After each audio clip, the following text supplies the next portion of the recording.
Presented by DeSoto and the DeSoto Plymouth Dealers of America. The most exciting car today is now delighting the far highway. It's the lovely, it's dynamic, it's DeSoto.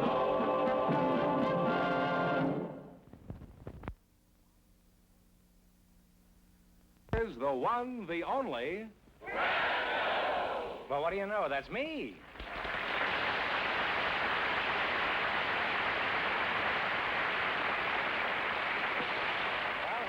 Again with $2,500 for one of our couples. And if any of them say the secret word, the secret word, boys, will fly down and pay him $100. The word tonight is door. George Fenneman, who's supposed to try for the $2,500? Well, just before we went on the air, we asked if there were any young single people present tonight, and our studio audience selected Miss Nina Kramer, Mr. Clarence Allen, and here they are. Folks, come on in here and meet Groucho Marx. Well, welcome for the DeSoto Plymouth Dealers. And you say the secret word, you'll divide $100. It's a common word, something you'll find around the house. You're both single, eh? And would like to get married someday. Miss Nina, is that the way you pronounce it? Nina? Mm-hmm. Oh, I used to know a tenor named Nina. Where are you from, Nina? I'm originally from Chicago. Uh-huh.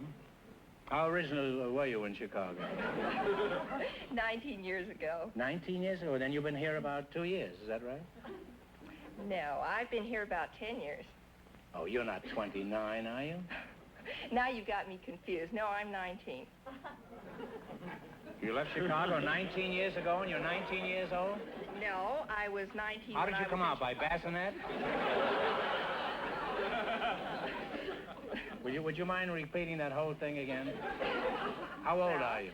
I'm 19. 19? Yeah. How long since you left Chicago? Oh, about 10 years. Oh, I see. That would make you 14 years old. You could leave it at that. Okay, leave it. And what's your hometown, sonny boy? Clarence? I'm from Claremont, California. Claremont? Claremont. I thought that was in Oklahoma. Not the one in California. Probably not. And I guess the one in Oklahoma is not the same one that's in California. That's where Will Rogers comes from, you know. Oh, he does? Claremont. See, now you've learned something tonight. That'll cost you $3. What is your age, Clarence? I'm 25. What kind of work do you do, Clarence? I'm a geologist. Don't change the subject. I asked you what kind of work. Well, geologists are really doing a wonderful work these days. Now, what do they do? Oh, we study rocks, hunt for minerals, hunt for oil, hunt for anything valuable in the Earth's surface. You actually look for rocks, is that it? That's right. Just wanted to be sure. In this program, we never take anything for granted, you know.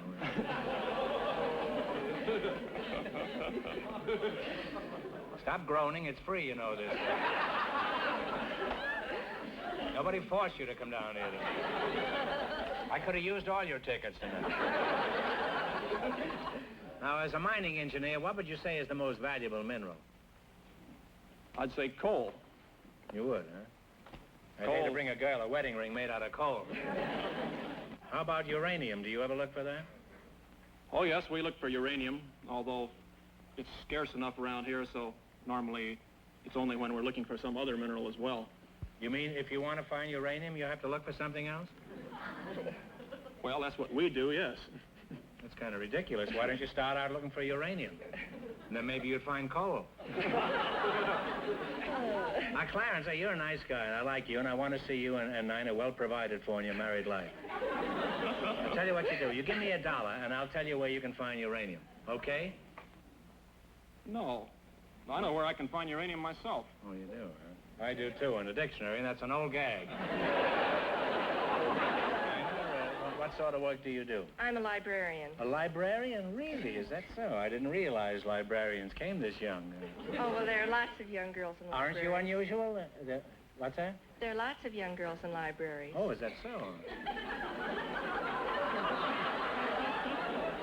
I guess I'll have to start reading again. I used to belong to the Crook of the Month. Is that... Now, what library do you work for? The Beverly Hills Public Library. Really? I live in Beverly Hills. I don't think I've been there. Where is it located? Well, it's in the City Hall, right next to the police station. Oh, I've been there, all right. On the other hand, maybe it was the library. As I recall it, they booked me at the time.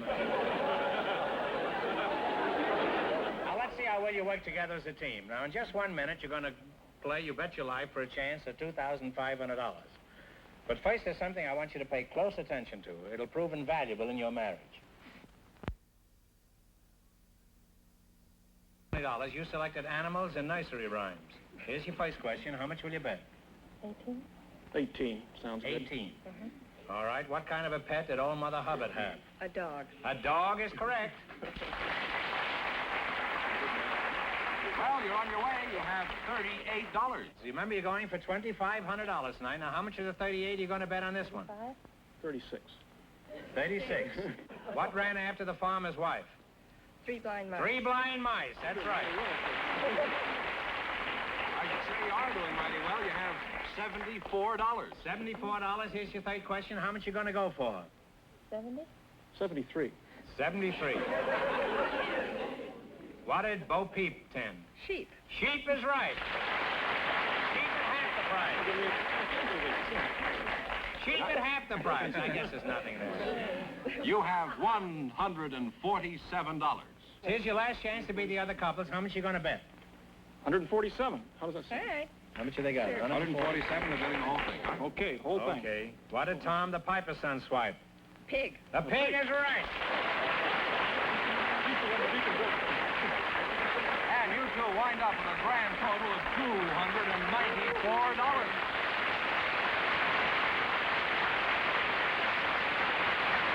We invited some Army officers to the program tonight, and just before we went on the air, our studio audience selected Major Crossley.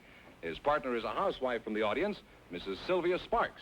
Folks, come out here and meet Groucho Marx. Well, welcome to You Bet Your Life. Say the secret word and you'll divide $100. It's a common word, something you'll find around the house. Mrs. Sylvia Sparks, you're the housewife, huh? Yes. You look like you could give off many sparks. I used to wonder who was Sylvia. Where you from, Syl? New York. You from New York? Yes. Uh-huh. What does your husband do? He's a mechanical engineer at Norris Stamping and Manufacturing Company. And Major Ross Crosley, what is your hometown, Major? My home is Columbus, Ohio. Are you married, Maj? Yes, sir. Very much so. Did you volunteer or were you drafted? Sir, I volunteered. Should have married the Army. After 20 years, the Army gives you a pension. How long you been married, Sylvia? 4 months. 4 months, huh? First time out? Yes.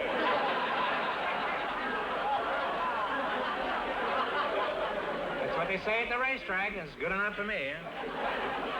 You've been married 4 months, huh? Now, how long you been married, Major? I notice you have some decorations on. Was that from the marriage? No, I've been married... Distinguished service at home in the kitchen? No. Groucho, I've been married for 13 years. Now, which branch of the service are you in? I'm in the Quartermaster Corps. Now, what do you do as a quartermaster? Well, we supervise the procurement of perishable foods for the armed forces. Well, like what, for example? Well, what kind like of supplies do you purchase? Meats and dairy products and fresh fruits and vegetables, eggs, butter. Well, do you pay retail or wholesale prices? Well, we pay wholesale prices. We can't afford to pay retail prices because we buy in such large volumes. I buy in small quantities, and I can't afford to pay retail prices. And when you buy in such large quantities, how do you know you're not getting stung? We have everything inspected, Groucho. If we, for example, if we buy meat, why, we have the veterinarian inspect all of it. Well, where do you buy your meat? Santa Anita? No, we we buy our meat in the manner, as I just told you, from the packing houses and so forth. Now, suppose you buy a carload of strawberries. Do you turn the train over to see if the bad ones are on the bottom? No, we... How do you know that all the strawberries are going to be good? We have inspectors look at the strawberries. What are they? Are they on the bottom of the car? Well, they don't turn the whole bottom over, but they may pick a crate here and crate there, and sometimes they look on the bottom, too. Well, by the way, as a quartermaster, would you say the Army travels on its stomach? Yes, definitely, yes. The Must Army be quite a travels... sight after a 20-mile hike. All those soldiers soaking their tired stomachs in a bucket of warm water. All right, now, suppose you're buying meat for your own home. What do you look for? You, Mrs. Sparks. The butcher. Well, that is, there's one butcher I usually go to. Oh, you look at the butcher first, huh? I ask him. Mrs. Sparks, Uncle Sam needs you. If there were more women like you in the service, the Army would stop traveling on the stomach. They'd get up on their toes and follow you. Well, I've learned a lot about shopping tonight. Now, let's see if you two can win a little grocery money. You might win $2,500.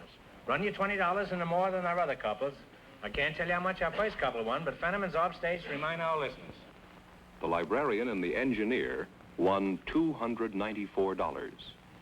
Here we go. Let's see how high I can build you $20. You selected George Washington as your subject. Here's your first question. How much will you bet? 15. Let's make it 15. 15. 15? What is the name of George Washington's home? Mount Vernon. Mount Vernon is correct. And you're off to a good start. You have $35. You'd have missed that, Major. You'd have been drummed out of the Army. Huh? Remember, you're going for $2,500 tonight. Now, how much of the 35 you're going to go for? Oh, we'll go for 20. 20? Is that all right, Mrs. Sparks? What's the first name of George Washington's wife? Martha. Martha is right. You're now at $55. She certainly had a lot of candy stores at one time, yeah. Here's your third question. How much of the 55 you going to bet? And we bet it all. You're going to bet the 55? All right, where did Washington's army spend the bitter winter of 1777? Valley Forge. Valley Forge is right. Now you have $110. You got $110, and this is your last chance to beat the others. Now, how much you going to bet? 90. 90, is that all right, Sylvia? In what state was George Washington born? Virginia. Virginia is correct. Put it down, Major. Okay. Sylvia, you did a fine job there. And you wind up with a grand shut total. all through this thing. Now, you too, Fenneman. You wind up with a grand total of $200, and thank you very much. Groucho, Yeah? the secret word is still door. Talk slow, like it'll drag of this. All right. I was going to say that we invited some girl swimmers to the program tonight, and just before we went on the air, our studio audience selected Norma Weltz. Her partner is a sculptor, Mr. Yuka Solomunik. And here they are. Welcome, folks, for the DeSoto Plymouth dealers. Over here, Mr. Say the secret word and divide $100. It's a common word, something you'll find around the house. A girl swimmer and a sculptor, eh? Norma Weltz, is that? That's right. Yuka Solomunik? That's right. That's a very famous name. I've often seen it in the menu at the Brown Derby.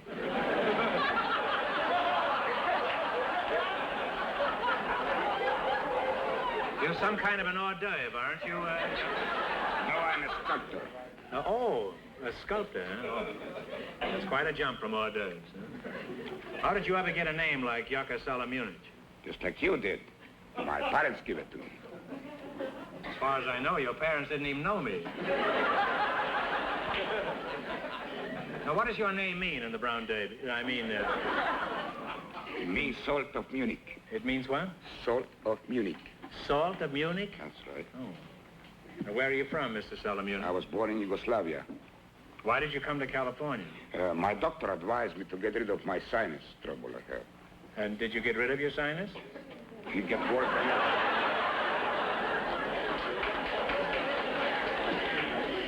You say you didn't get rid of your sinus? No, it's worse than before. Well, in that case, it's a good thing you came to California. At least you did get rid of your doctor.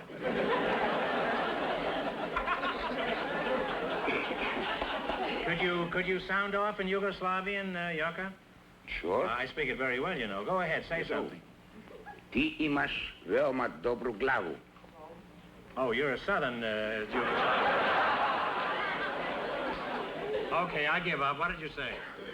You have very interesting head.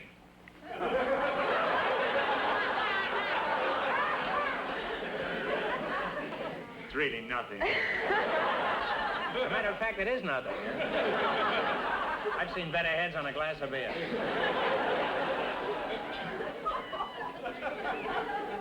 Are you married, Yuck? Yeah. I'll call you Yuck. We get familiar very swiftly on this show. You're married, Yuck? Yeah. How'd you meet your wife? Well, she used to come to my classes where I used to lecture in the sculpturing, you know, on sculpturing. Oh, you were a lecturer? Lecturing. Oh, a lecturer. Teaching. Oh, I don't hear very well. I don't either. And how did you meet her? She was sitting in the audience? And Yes, I she was was teaching. spellbound at your lecture? She was not spellbound, but she was attracted to me, you see, and I have fallen in love with her nose. You fell in love with her nose? That's right. Did she have it with her? Yes. Particularly her left nostril. You fell in love with her left nostril, huh? What was the matter with the right one? And what happened? You walked up to her after the lecture? Yeah. And what did you say to her? I told her I like your nose. No, this isn't your wife. You're a little... Now, Norma, that's a very pretty name, Norman. You're a very pretty girl. Huh? Thank you. Have you always been this pretty? Well, I guess so. You're a swimmer. Huh? Do you swim for a living? No, I'm a low freshman at SC. What kind of course are you taking there? 3 points to the starboard? No, elementary education. Oh. How old are you? 18. 18, huh? Are you being rushed by any of the fraternities at school? No, you mean sororities. Fraternities don't rush women. Things have certainly changed since I went to school. We used to rush anything. Mr. Solomunic, haven't you got a nickname? What'll I call you? You don't want me to call you Yuck, huh? Call me Yuck or George. I'll call you Yuck. I like it better. Let's talk about sculpturing. How did you acquire this skill? Well, first I was born. Well, Then that's reasonable to believe. Then I went to a famous academy to study. And then? And then I became a sculptor. Well, how did you decide to become a sculptor? I kind of like it, appealed to my sense. I study technical thing about sculpture, history of art, and anatomy. Well, I've studied anatomy, but I doubt if I could ever be a sculptor. However, I'm told I'm a pretty good chiseler. Now, do you think that Norma here would make a good statue? I think she would. Are you looking at her nostril, or are you just... Well, I'm looking at her interesting head. She has a very fine proportion head. Very beautiful nose. Steady there, Yuck. Now, when you see a beautiful woman, what's the first thing an artist like yourself looks for? What a ridiculous question. I look at her eyes. I'm surprised they don't throw me out of here. Pardon me, I didn't hear what you said. I say I look at her eyes. You look at the eyes first? Yes. Yeah? Well, I can see I'd be a total loss as a sculptor. Now, Norma, close your eyes. Now, Yuck, you tell me the color of Norma's eyes. I don't know. I thought you just told me you always looked at a woman's eyes. Yeah, but I look at her eyes, of the depth of her soul, of her emotion, of her beauty, inner beauty. You see what I mean? I know. Beauty is only skin deep, huh? And that's good enough for me. Norma, you can open your eyes now. I put my mask back on. Now, Yuck, look into Norma's eyes and tell me, what does she look like inside? I think she has a very beautiful soul, no? Very fine expression, very depth. She's a good person. I can see it. You keep looking on the inside, I'll keep looking on the outside.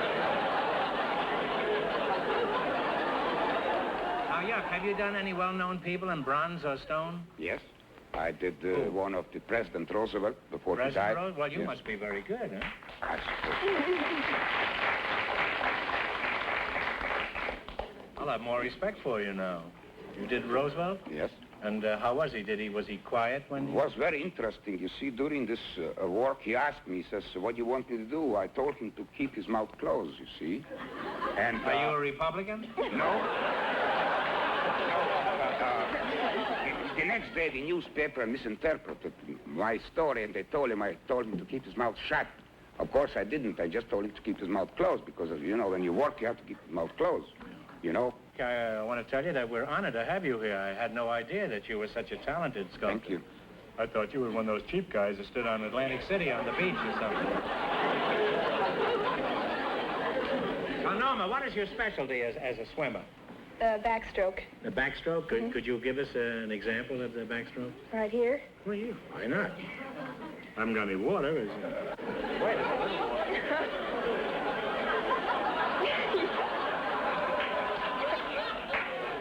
I don't think that's enough. It's not enough, huh? No. Is there any water in the audience?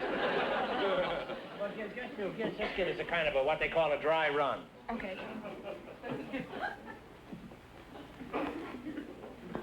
Like that. It's easy. The swim. And that's all you do? That's all you do, and kick your feet. Don't you do? Huh? Kick your feet. Well, do it and kick your feet at the same time. Well, thanks to you two, I know all about swimming and sculpting, and if I ever decide to have my statue carved, I'll go jump in the lake. Well, let's see how well you make out in the quiz. You run your $20 and the more than our other couples, and you'll get a chance at the $2,500 question. Now, I can't tell you how much our other couples won, but George Fenneman is off stage to remind our listeners. The librarian and the engineer are still ahead with $294. Here we go. Let's see how high I can build you $20. You selected international landmarks. Here's your first question. How much of the 20 are you going to risk? $15, yeah. 15? In what country do you find the pyramids? In Egypt. Egypt is right. And you're off to a good start. You have $35. You got $35. Remember, you're going for $2,500 tonight. Now, how much of the 35 are you going to bet on this? 30. Okay. 30. In what country do you find the Louvre? L-O-U-V-R-E. Louvre in France. In France is right. Now you have $65. $65. How much are you going to bet this time? We bet 60. Okay. 60. Yuck is a real chiseler, isn't it? In what country do you find the Leaning Tower? In Pisa, Italy. In Italy is right. Now you've climbed to $125. $125 is your last chance to beat the other couples. How much are you going to go for? 120. 125 is that. Yeah, let's put the whole business. Don't kiss her, Yuck. Just talk it over. Okay. 125 is that. Let's put 125, yeah. Okay. In what country do you find the Acropolis? In Greece. In Greece is right. And you wind up with a grand total of $250. And that means the librarian and the geologist with $294 get the chance at the DeSoto Plymouth $2,500 question.